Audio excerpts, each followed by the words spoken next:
La familia. La familia es lo que me hace fuerte.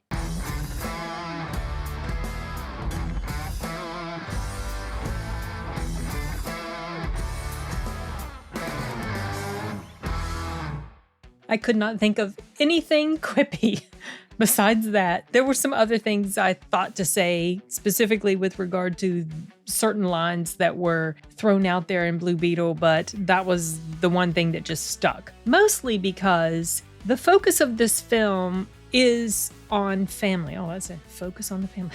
The focus of this film is about family. And that, at its core, is what makes this movie a pretty charming film. I cannot say this is my favorite DC movie. There are too many ahead of it, as far as I'm concerned. I'll give you some examples. Wonder Woman, Batman vs. Superman, Zack Snyder's Justice League, Man of Steel. I like all of those. Those are probably my top DC movies, but Blue Beetle comes in at a pretty solid midway point for me. It is nowhere near the bottom of the barrel. I feel like it's superior to several other DC films. I'll give you an example. It's much better than Shazam 1 and 2. I liked Shazam okay, but I was never super crazy about it. It was all right. This one is better than those two movies. It's also better, in my opinion, than Black Adam. Much better. And better also to me than Aquaman. I was never as in love with Aquaman as many other people seem to be. I thought it was overrated. It was all right. I didn't hate it, but I just wasn't in love with it. This is a much more enjoyable ride than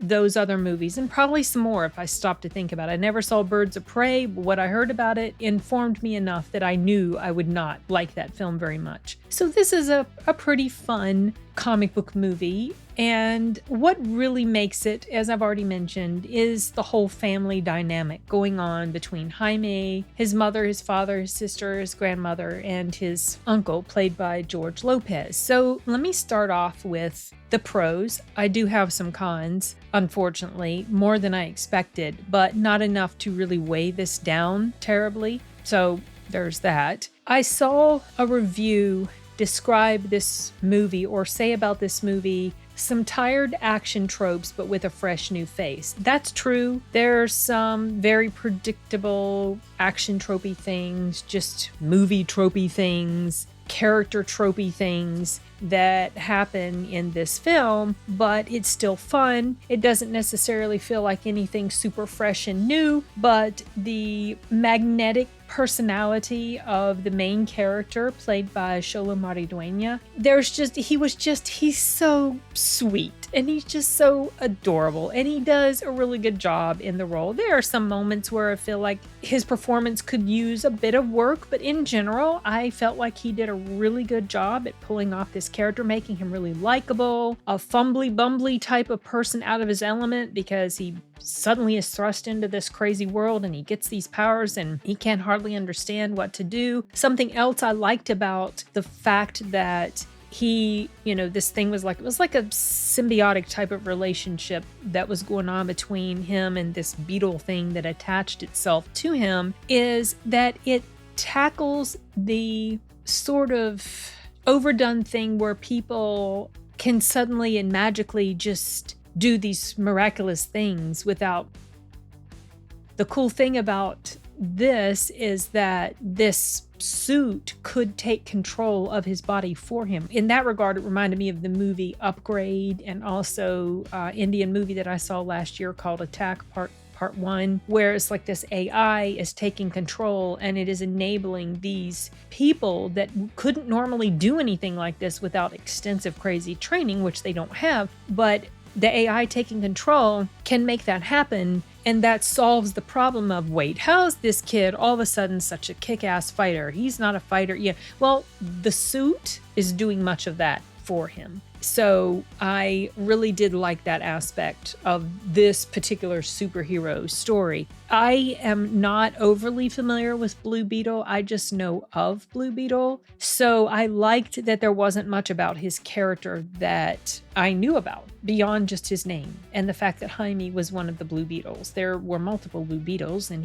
his character just happens to be the one that was chosen this particular time. So you find out about a previous Blue Beetle. That's kind of interesting how they tied that in. I have no idea how accurate any of this is to his character in the comics. I kind of like it that way, so then I don't go in with any sort of expectation about the way a character should be or the way the story should be or whatever. So I don't have that to disappoint me in any way, in other words. So that's a plus for me. Also, something else that I liked about this film was when he transforms for the first time, it is gnarly. It looks extremely painful and it's mildly disturbing. I mean, I think this is a PG-13 movie. It's not outright rated R. There is some death that happens in here. There's obviously some violence, some of it cartoony because you're talking about these two, like he's one and then there's the baddie and then they're fighting. So it's like, well, they can hardly hurt each other, that sort of thing, where you feel like there's just not much danger involved. But there are certain things that happen that do let you know, oh yeah,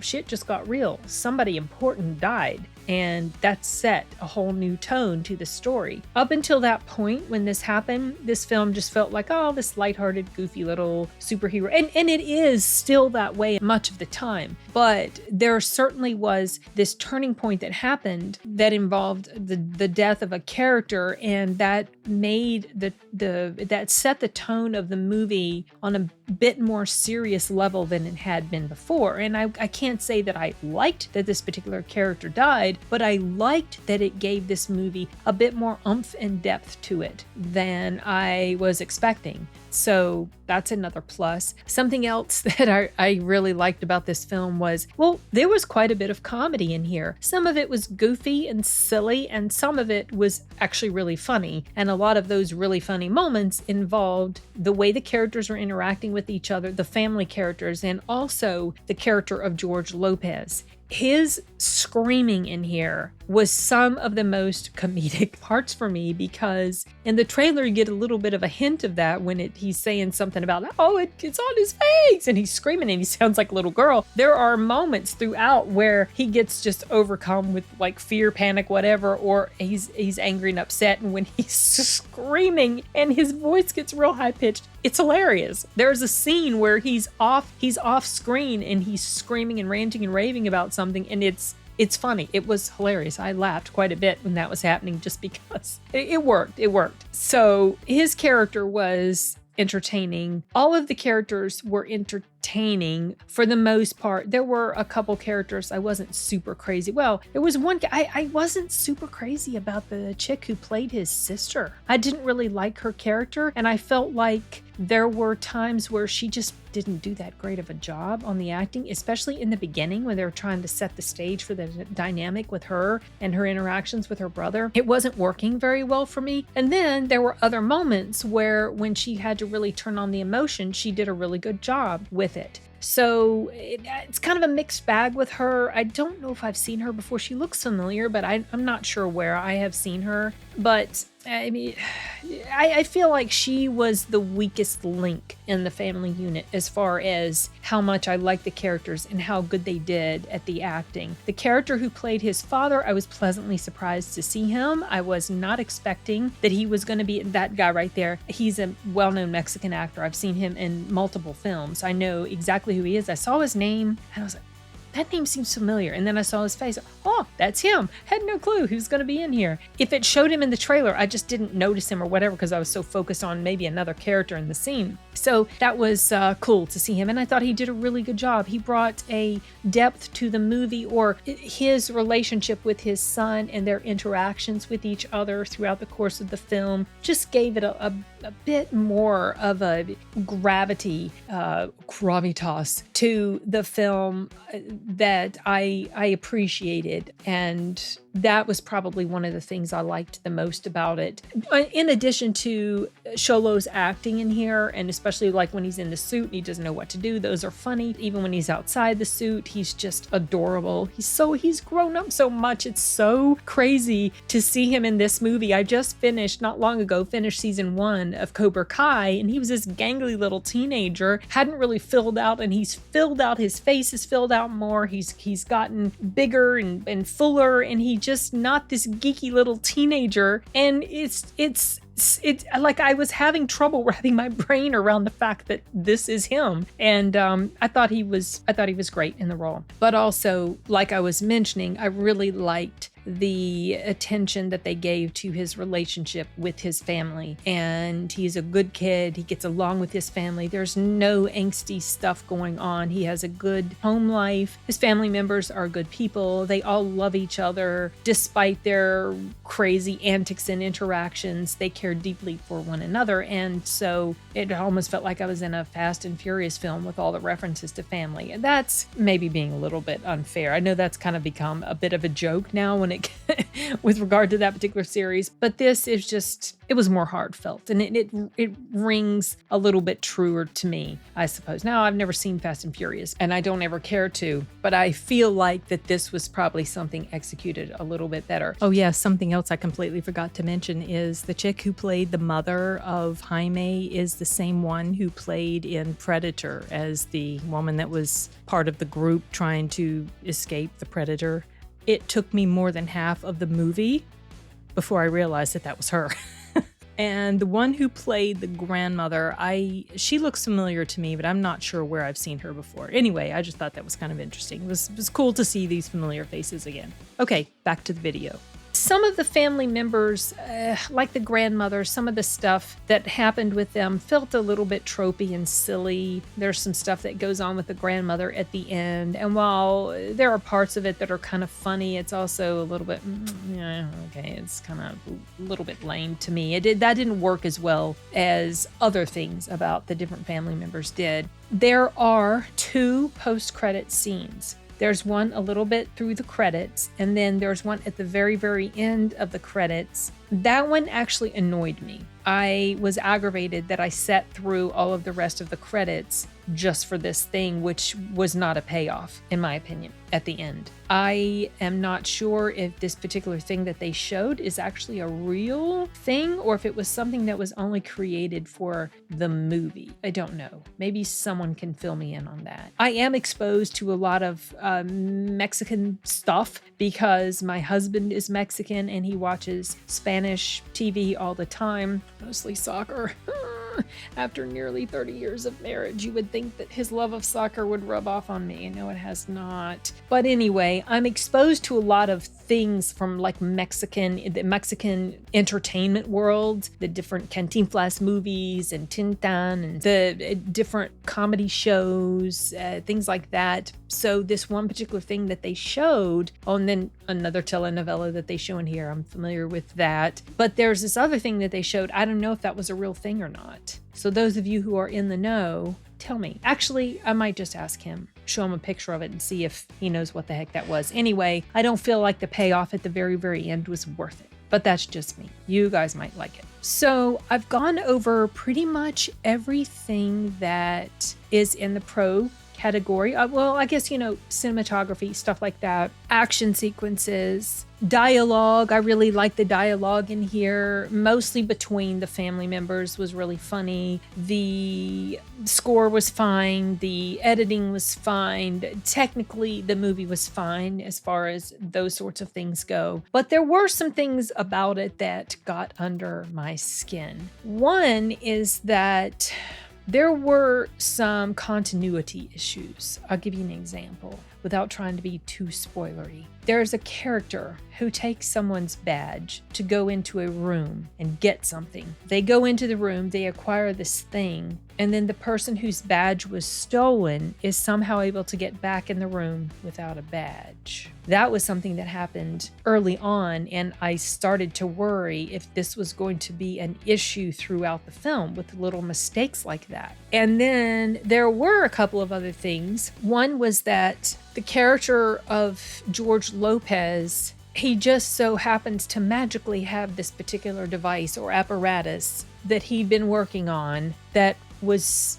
magically exactly what they needed to accomplish this particular thing they were trying to do. That didn't sit well with me. I was just like, oh, that's just real convenient. And then there's another thing as far as this sort of con goes. George Lopez's character, again, he's magically able to fly something, machine, like an aircraft type of thing. How? He's not a pilot. How is he able to just magically know how to do this? See, these are things that disturb me to the point that it starts to make little notches and nicks in the positive category and bring it down bit by bit by bit. Yeah, that bothered me. I didn't like that either. Something else that was didn't work too well with me. There's a fight scene at the end. We've seen portions of it in the trailer where he creates this cool blade and he swirls it around himself on the ground or whatever. That, in the trailer, that looks kind of cool and everything, but when you're watching that whole scene play out, he's in the midst of a fight, and the dude that he's fighting with is waiting for him as he's doing this cool little thing with the sword.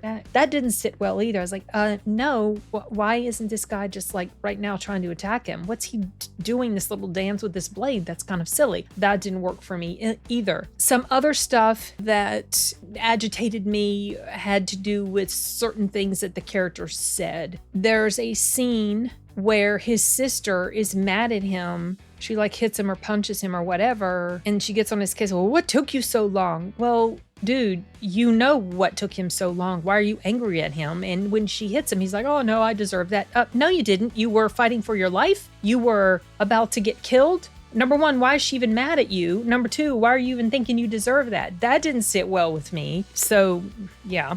And then there were some other things like the messaging in here, and there was messaging in here. Sometimes it was a bit too much in your face. You can't help but notice that all of the bad characters in here, they're white people. All of the good people are not. It was just so obvious. And and of course, there's the typical, someone mistakes him for a delivery person, even though he doesn't even look like a delivery person. He's dressed in a suit. He's very clearly looking like a businessman. And they were the hoity-toity white chick at the reception areas. Oh, delivery's in the back. It's that stuff like that felt really contrived. I mean, and this has happened in other movies too, really over-the-top contrived sorts of things were demonstrating how bad a man is to a woman, and it just all these scenarios very contrived. I'll give you another example in Captain Marvel when the motorcycle guy tells her to smile. Of course, she beats him up and takes his stuff, and that's supposed to be so hilarious. But that was just so forced and it doesn't work because it definitely feels like something that's just put in there to let you know how terrible a certain group of people can be treated by a certain group of people. I mentioned this in another review that I recently did. It was for, what was it? Last Voyage of the Demeter. So things like that stood out quite a bit to me. There were some other things also along those lines. Yes, the Batman is a fascist remark is in here, and it's just as stupid in here as it was in the trailer. I never liked that part. I know that really got under some people's skin to the point that they wanted to just hate the movie outright. Also because the director or something, apparently he's a socialist and he said some pretty dumb stuff, which doesn't surprise me. I have no idea what he said, so that was a non-issue to me. But I did notice when the George Lopez line came out there, that was dumb. It's like everyone marginally to the right of Stalin is considered a fascist by certain left-wingers, and it's just stupid. That line made no sense. Number one, because he didn't even back it up with anything. Okay, why? Why is he...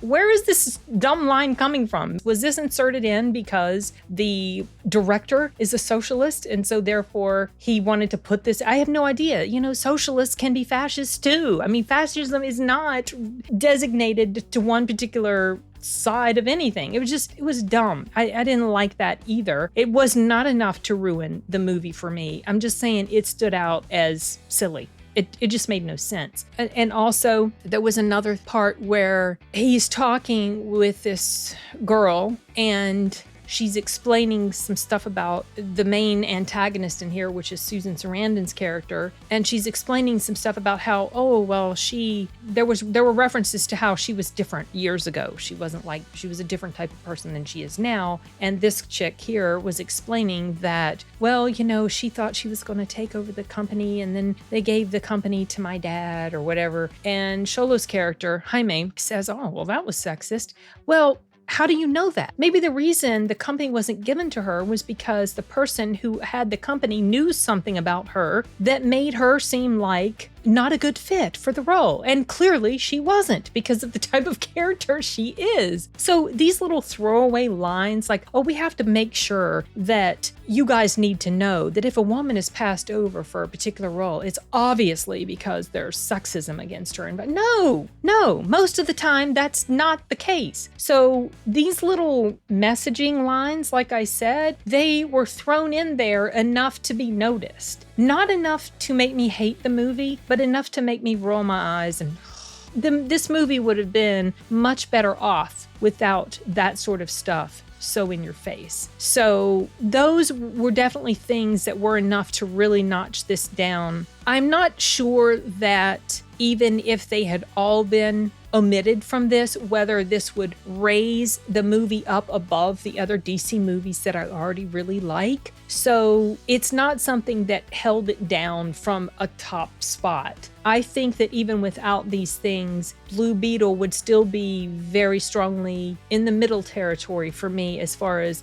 my rankings of DC movies. Maybe a skosh closer to the top than some others. I'd need to look at a whole list of all the DC movies. I know there are some that stand out at me as, yes, these are excellent. I love these. The ones I've already mentioned. There's others that I know for sure, no, they're not, they won't even come close to being my favorite. Blue Beetle is not in that category at all. So this is a fun film, and I think fans of comic book movies or comic books in general will probably enjoy this. This is also a very family-focused movie. I think this is something that's pretty safe to bring youngish kids to. I mean, there is some violence and stuff, so maybe certain depictions of violence that happen might be a bit much for a really young child, but I think this is something that is generally quite family friendly, and I hope it performs pretty well. I've seen some people on YouTube, some channels, just outright declaring this movie is a flop even before it came out. That was kind of agitating. I guess these are people that have decided they don't want to like the movie because they don't like the politics of the director or George Lopez's presence and the dumb line he threw out in there about Batman being a fascist. So you have certain circles that are putting all these clickbaity type thumbnails and titles about it being a flop and how toxic fans are being blamed. Well, the movie's not even out yet. I haven't seen anything about fans being blamed or whatever. If enough people like this movie, it's going to get good word of mouth, and it might not outperform Barbie. I wish it would. I wish it would. But I'm thinking it's probably going to do fairly decently. There were quite a number of people in the theater today at the 2:00 showing in the middle of the afternoon. And so, I think it's going to do all right. And even if it doesn't explode this particular weekend, it might still continue to perform pretty solidly in the coming weeks. Number one, because it's not a bad movie. Number two, because there's not a ton of great offerings that are going to be coming out this time of year. And it's family friendly. And it's something that a lot of pretty much the whole family, I guess, could enjoy before school has to start. Go watch Blue Beetle, have fun, It's a summer flick. This movie was filmed down in Puerto Rico. I don't know if the entirety of it was filmed in Puerto Rico, but my daughter happened to be down there during a particular span of time that they were filming it, and apparently something happened. There was like a shooting or something close by where they were filming, which is apparently is quite common in Puerto Rico, according to my daughter's boyfriend. And apparently it kind of freaked the cast and crew out. They were scared, but no one was hurt, fortunately. But I just thought that was kind of a funny story. Oh, there was one other thing I meant to mention about in the con territory. So Susan Sarandon, she plays the main villain in here. Well, she's got this sidekicky guy. And about him, I like that he was given a bit of depth. He's not just this one-dimensional bad guy, that dude right there. But once again, ties back around to the fact that, he's not all bad. The main bad person, the really super bad person, is this evil white lady. So it's just... But getting around to that, Susan Sarandon, I thought her performance in here was terrible. And Susan Sarandon is a decent actor, but I really felt like she just went overboard. She just overdid the villainy aspect of it. She almost became like a caricature of the bad villain in a movie. They gave her no depth. I think they could have done better if they'd given her a level of depth. She was just all bad, very one-dimensional, and she played her role terribly. She just was cartoony with her villainy, and that didn't, her performance didn't work for me. So I have, like I said, many cons. I also have many pros. I enjoyed this film. I wouldn't mind rewatching it at some point for sure, just because I really enjoyed Xolo's performance in here. He was the star of the movie, not just because he was the main actor, but because of how well he performed his part. He's very charming. He's very likable for sure. And I will probably be adding this movie to my collection. There are other DC movies I absolutely will not be adding to my collection. Anyway, yeah, as a whole, I enjoyed it. Despite some wobbly parts to it, it's not enough to really drag this down for me, and hopefully you guys will like it as well. But either way, oh God, scared me. Either way, let me know what you think if you get around to watching it. Okay, I can't think of anything else, so I am wrapping this up, and we'll see you guys later. Hasta luego.